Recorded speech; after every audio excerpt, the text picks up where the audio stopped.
Hello and welcome to this week's edition of Spotlight on Jackson County. Michael Paul, your host. Glad to be here with you.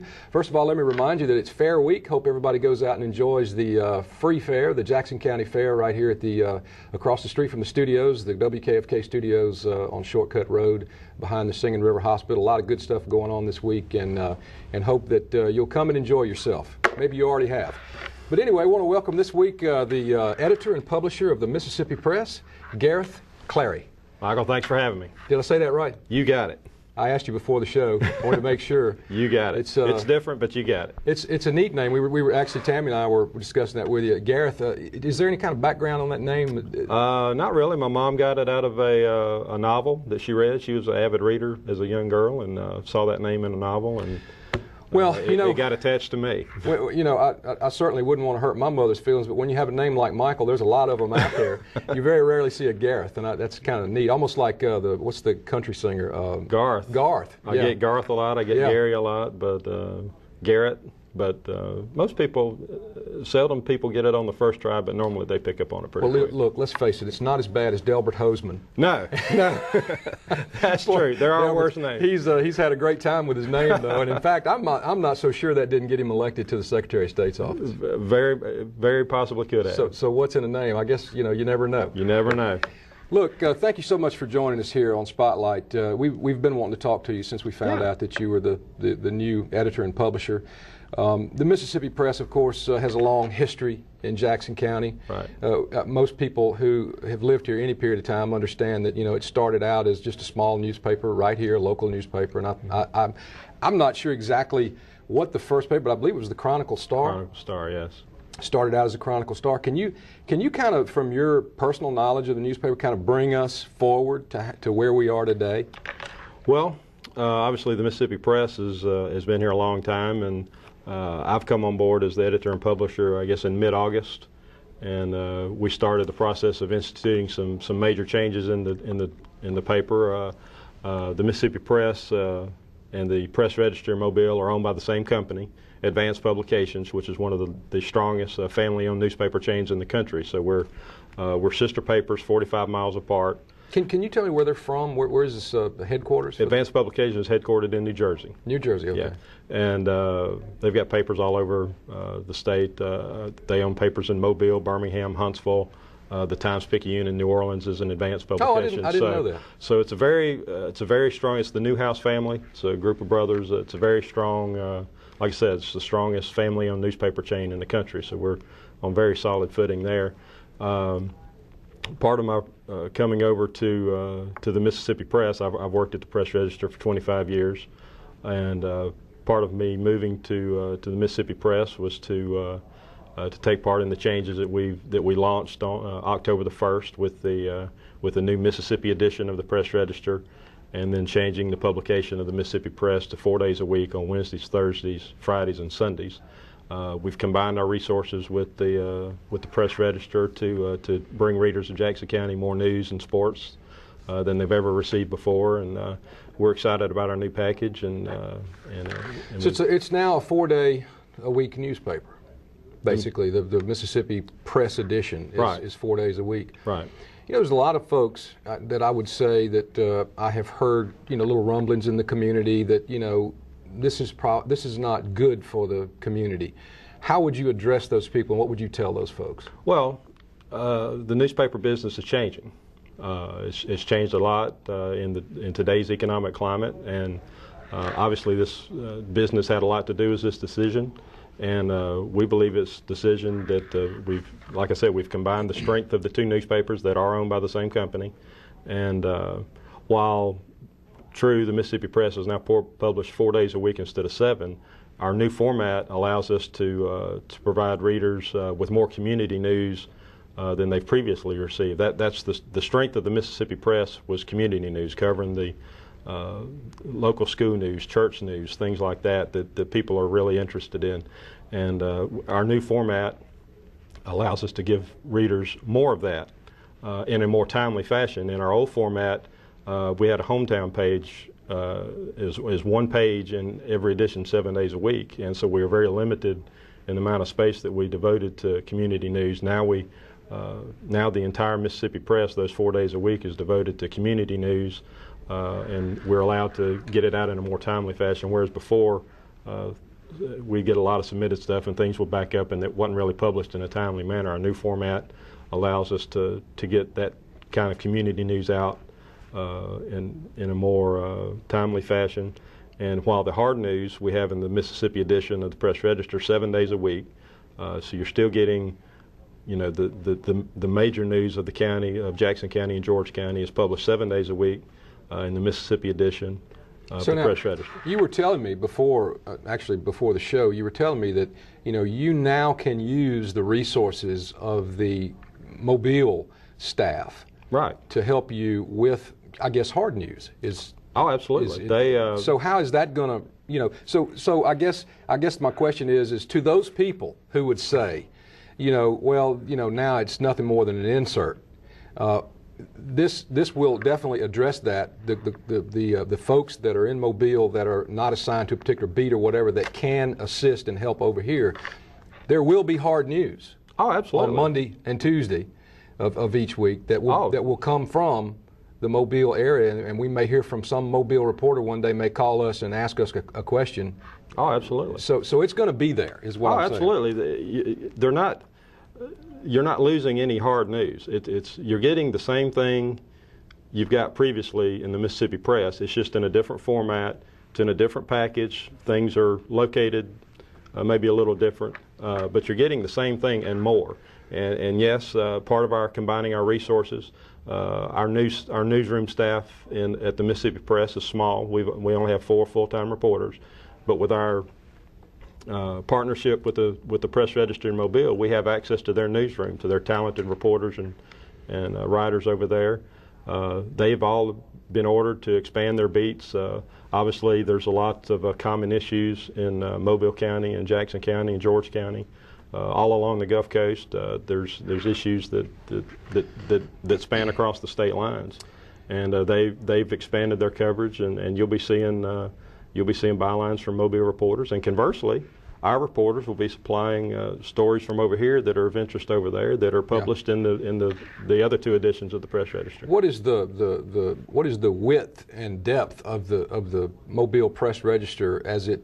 You know, I mean, what areas do you serve, I guess is the question. I mean, I know you do some stuff in Baldwin County and of course in Mobile and here, but how large of a circulation area is the Press Register? The Press Register serves Southwest Alabama. It goes as high as Greenville, I believe, Greenville, Alabama, and obviously it comes into Jackson and George County now with our push over here. So we pretty much handle Jackson and George County, Mississippi, and then Southwest Alabama is as high as Greenville and over into the southwest corner of the state. So it's a pretty widely absolutely. distributed. And we have and you mentioned Baldwin County. There's the Press Register produces a Baldwin Register, which goes specifically to Baldwin County on the eastern side of the bay, which is very similar to what we do here at the Mississippi Press. So it's a formula that the paper has used before and has been successful in the county east of Mobile County, and we've just now, launched a very similar product over here in Jackson County. So it's a formula that we've used before, and it's been very successful, and we've been very encouraged with the response in these couple of weeks since we've launched the new product over here. How long do you think it'll take? When I pulled out the first new edition, and it says Press Register on the front of the paper, and it's all of the type is different. Everything's different. How long does it take? You're a newspaper guy. Yeah. How long will it take us to get used to this? The way that this is functioning now. We won't be kind of feeling funny about it, I guess is what I'm saying. Well, it's marked clearly with it's got a big red Mississippi right there at the top too, above the Press Register. So it's fairly clear that you're looking at a Mississippi newspaper, or a newspaper that's geared toward Mississippi news. Yes, it's changed, and it takes time to adjust, and that's why we've offered a money-back guarantee for the month of October. We've given our subscribers a money-back guarantee to try us out through October, and if you're not satisfied, we'll refund your October subscription cost. Well, you can't beat free. You can't beat free. So it's we realize, we perfectly understand it's different, and people have their reading habits, and they're used to picking up their paper and knowing where things are going to be, and we understand it takes time to adjust, and that's why we've given people a month to And you know, some readers will take longer than others, and some won't be interested. But we've been very pleased with the response so far. It's been overwhelmingly positive. How involved will you be in the community so that you know, we know that we've got a guy here who is interested in the Jackson George community? And you know, I say that because if you look at the past and you look at the people that have run the Mississippi Press in the past, they've all pretty much lived here, you know, gone to church here, worked here. Gary Holland, old friend of mine. I can't even remember before Gary, but I mean, I know there were others that were, you know, the editors. And what will you do to make sure that you're in tune with this community and make sure that this publication is in tune with this community? Well, first of all, I live here. I've lived in Hurley for 27 years. My wife is a native Hurlinian, if that's the way you pronounce it. I love it. I love it. My family and my in-laws obviously have lived there all their lives, and well, my in-laws have. My family just retired here and moved here a few years ago. But I've lived here for 27 years. Yes, I've worked in Mobile for 25 of those years, but my children graduated from East Central High School, and my daughter goes to Mississippi Gulf Coast Community College, where she's on the student council, and we're very proud of her. And my son went to Gulf Coast too, and he's graduating later this year from Southeastern University in Lakeland, Florida, and he'll be coming back home, we hope. So I'm very involved in the community, and I look forward to you know, we're going to be very active. I know the paper's already done some promotional things with some of the charity work that's going on. I know we've done some sponsorships and some of the upcoming charity golf tournaments that are going to be coming up, and I'll be out in the community, and you'll see me. I'll be out at functions, and I look forward to getting to meet a lot more people, and I'm here to stay. I'm not going anywhere. Great. Well, look, I tell you what, let's take a quick break, and we'll come back and talk more about your some of your background in sports. Okay. I love sports. You love sports, and we'll talk about how that's going to be affected here in the new newspaper and all those other good things. So we'll be back right after this. Hey, welcome back to Spotlight on Jackson County. Michael Paul here with the editor and publisher of the Mississippi Press, Gareth Clary, and we promised we'd talk about sports when we came back. You know, it used to be in the Mississippi Press, sports was kind of lean. I mean, the basics were there, but it was kind of lean. And I have noticed that there's been a little bit better coverage of sports in the last few weeks. Right. Tell me about your sports page. You're a sports guy now. You wrote sports for, well, how many years? 25 years. So, you know, you and I are immediately friends here because, you know, I was telling you about sports writers. You know, we talk about politics, and, you know, sometimes you get angry with the newspaper. You think they're taking a lean one way or other. I find it to be more with sports writers taking leans in one direction or another than I do with the actual political folks. What say you?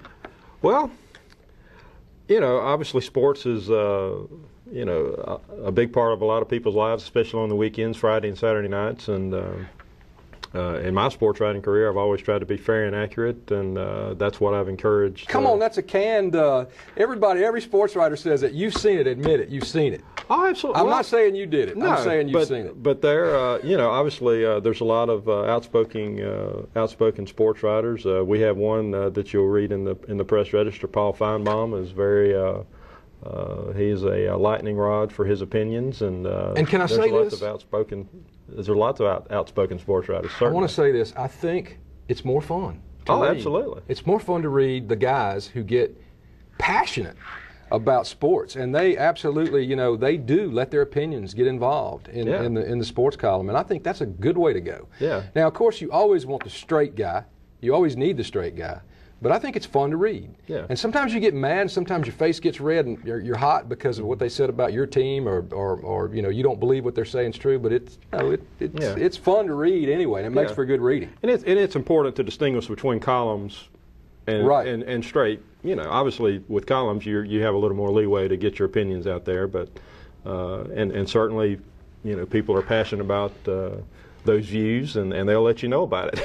That's right. You'll get phone calls and emails that like you never believe. But I think you have to distinguish between columns and the straight news and features and stuff like that. I believe you look at straight news and features, reporters are pretty hold true to that format. They're going to give you the straight news, and they'll let their opinions be known in the columns. Tell me some stories about being a sports writer. I mean, you must have some sort of a memory of a funny story or things that have happened to you over the 25 years you've been writing sports. I mean, I know, look, in law enforcement here, I can tell you a lot of funny stories about law enforcement. There must be some stories that you can tell us about sports, or how people respond, and when you write something down, and you must know in your mind, I'm going to get a comment on that or something. There must be something that you can recall that's kind of a funny sports story. Yeah, a funny sports story. Well, when I was at the Press-Register, I guess one of the areas that I focused on was golf. I covered golf, and so I covered I was sent to the majors, the U.S. majors since 1994. I attended the Masters, U.S. kidding. Open, and things like that. And, I mean, we're talking about paid trip to the Masters? every spring. That's I'll say awesome. my rite of spring. Yeah, I've actually I've been fortunate to in the media lottery pick at Augusta. I've been fortunate to get picked twice. So I've actually got to play Augusta National twice. So that's kind of if you're looking for That's an really interesting cool story, things yeah. about being a sports writer, that's one of them. Getting opportunities like that. And Now, what was that like? the first time it was I didn't get a whole lot of sleep the night before. You were really Because excited. I didn't want to be the reporter that slept through his tea time at Augusta National, so I didn't sleep much that night. And that was in 1996 was the first time I played it. And at that time, you could only play it once in your lifetime. You actually had to sign a card on the first tee before you hit your first tee shot, and they kept records of who had played. And not long after that, they instituted a 7-year waiting period before you could get back in the lottery. So That's pretty interesting. my first time back in the lottery was 2003, and I got picked again, and I was a little more calm and actually played a lot better the second. Okay, and now I got to ask you this question: is there a record of your score? 82 the second, At the Augusta. 94 the first time, and it was, like I said, I was pretty nervous the first time because at that time this is going to be your one shot at playing Augusta National. The second time I was a little more relaxed. And How did the course play? I mean, what was it hard? Was it? oh, absolutely. 82, man, you're a scratch golfer. No. I did have a good day though. I played really well that day and was really excited about it. And double bogeyed the 18th hole too. So, Wow. But it was it was a fun day. I mean, you're walking on. As a golfer, Hallowed ground. You're walking on hallowed ground when you're on Augusta National like that, and it's so pristine, and there's so much history. The stories of every hole that you're playing, and it's just really a special experience. So sports writing isn't necessarily sitting up in a dark office typing away at a keyboard. I mean, you actually got to get out and do something. Absolutely, yeah. Over my 25 years, I've covered all the major beats in Mobile, Alabama, and Auburn. We staffed Southern Miss. I was fortunate to cover. I was the Southern Miss beat writer the 4 years that they had a quarterback named Brett Favre. So that wow. That was my timing was good there. I've had the opportunity, the good fortune to cover lots of exciting things. Obviously, I was there covering golf through the emergence of the Tiger Woods era, and I was at Torrey Pines in San Diego when he won the U.S. Open on one leg. That was one of the last things I covered for the Press-Register was the U.S. Open out in San Diego with Tiger winning on one leg. That's awesome that you got to make those trips and do that. I mean, I'm very It was work, impressed. Michael. It was all work. Absolutely, it was work. But look, there's no harm in having a little fun while you're working. Oh, absolutely. I think a lot of people should do more of that. Have Absolutely. fun while they're working. Their work will become a lot easier. We have fun here. Absolutely. In the press, we always get to see every once in a while. We get to see a little column from Richard Lucas. Are we still going to get to continue to do? Is Richard still going to continue? Yeah, Richard's. Matter of fact, we're looking to get him to write twice a week. His column appears on Thursdays in the Mississippi Press, and he will also be doing some for on Sunday too. Well, that's good because Richard, he's a local boy too, and he loves sports. He even has a little radio show on WPMP, I guess, on Tuesdays. Right. And we ought to get you on there too. Yeah. We ought to get Richard to get you on there because it's pretty obvious you're a sports guy. Yeah, and Charles Busby will continue to do his outdoors column in Sunday's papers. So we have forgot about Charles. We went to school Charles will together. be doing he'll continue to do his column on Sundays in the Mississippi Press. How much you pay those guys for doing that? I don't think they want. I don't think they would want me to reveal that. I'm just joking. I think both of those guys are so dedicated to their particular aspect of sports that they would probably do it for free. I'm not going to answer. I would guess. I'm not going to go there. What about the sports page itself? Let's kind of go over how you foresee the future of sports in the Mississippi Press in the next year or two. I mean, are you planning on making any changes, or have the bulk of the changes been made? Yeah, the bulk of the changes have been made already, and I think the sports section that they're getting now, compared to what they used to get, like you mentioned, it used to be just basically 2 pages, and the sports section that we provide now in the Mississippi edition of the Press Register is a minimum of 6 pages, and often it's 10 and sometimes 12. And you look at some of the special features we have now. We're still having the same local coverage that we had of high school sports and community sports. We have a sports page in the Sunday Mississippi Press where we're pumping up community sports, youth sports, the recreational sports. But in the Mississippi edition, you're getting way more sports than you used to get. You're seeing expanded high school coverage. You're seeing us. Obviously, I mentioned we staff Southern Miss. I mean, it's been a long time since Mississippi Press has had staff-written coverage from Southern Miss. And that's my team. Right, and you look at the NFL coverage on Monday. 4 pages, a lot of NFL coverage, expanded coverage of the Saints. Obviously, the college coverage is expanded with additionally Ole Miss and Mississippi Who's your State, team? Who's your college team? Where'd you go to school? My team. I went to South Alabama. I graduated. So sorry. Hey, but 2009. Yes. 2009. They're kicking it off. So sorry about Get your tickets now. South Alabama. Look, there's a lot of folks that live right here in Jackson County and went to South Alabama. Great school. And I'm looking forward to that, actually. Football at South Alabama. I mean, that's going to be interesting. I can't wait to see what happens. Yeah, and they're getting a lot of players from over here, so there's going to be exactly. Obviously, the Mississippi Gulf Coast is one of their recruiting bases, and that's. You and I talked about this before the show. I think that there is a kinship between Jackson County and Mobile County, and George County even. This whole area.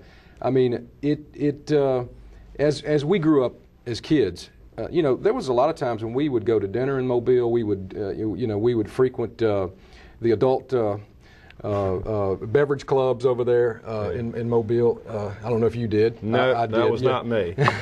But I remember, as a young man, a lot of things were happening in Mobile, and I had a lot of friends in Mobile. So I can see that this region can be at least put together in the form of a newspaper, and I think it'd be covered correctly that way, because I think there's a certain amount of kinship between Mobile County and Jackson County. What do you think about that? Absolutely.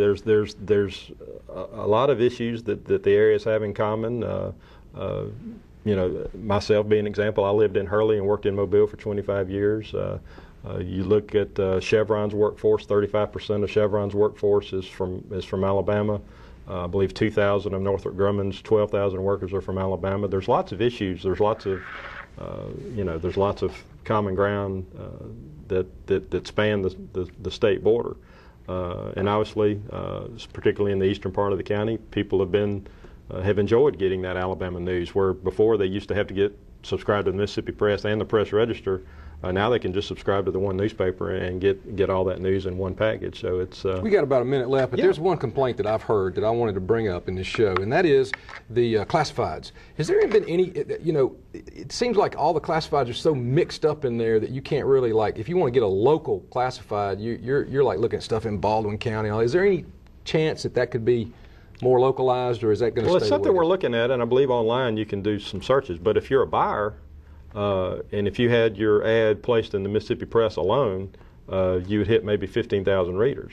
If you're a buyer, and with our format now, you get it in the Press Register edition, and it goes to. That's true. It goes to 125,000 people. That's true. Plus the 15,000 over here. So if you're a buyer, you want your product out there. Now, if you're a seller, you may have to look a little more for some deals. Yeah. But that's part of the bargain hunting, and it's the format that serves us best, and it allows us to keep our costs down. If you want to buy a classified ad, it doesn't cost as much as it used to over here. I just wanted to bring it up. No, that's fine. That's certainly been one of the, that's certainly been a complaint that we've heard before, and we've tried to explain it to people that, like I said, if you're buying, you get your ad in front of a lot more people than you used to by just it being over here. I got you. Well, look, we've run out 24 minutes. That's hard to believe. It's gone by fast. I want to thank you so much for joining us here on Spotlight on Jackson County. It's a great pleasure to meet you, and I want to wish you well with the local edition of the Press Register. Thank you very much. I appreciate you having me on, and I believe people are going to like our product if they give us a try. Thanks. Look, we appreciate you joining us on Spotlight on Jackson County. Don't forget the fair's going on right now. Go out there and get you some gumbo or enjoy one of the rides and have fun at the Jackson County Fair, the free fair. Thanks for joining us here on Spotlight on Jackson County. Michael Paul, your host. See you again next week.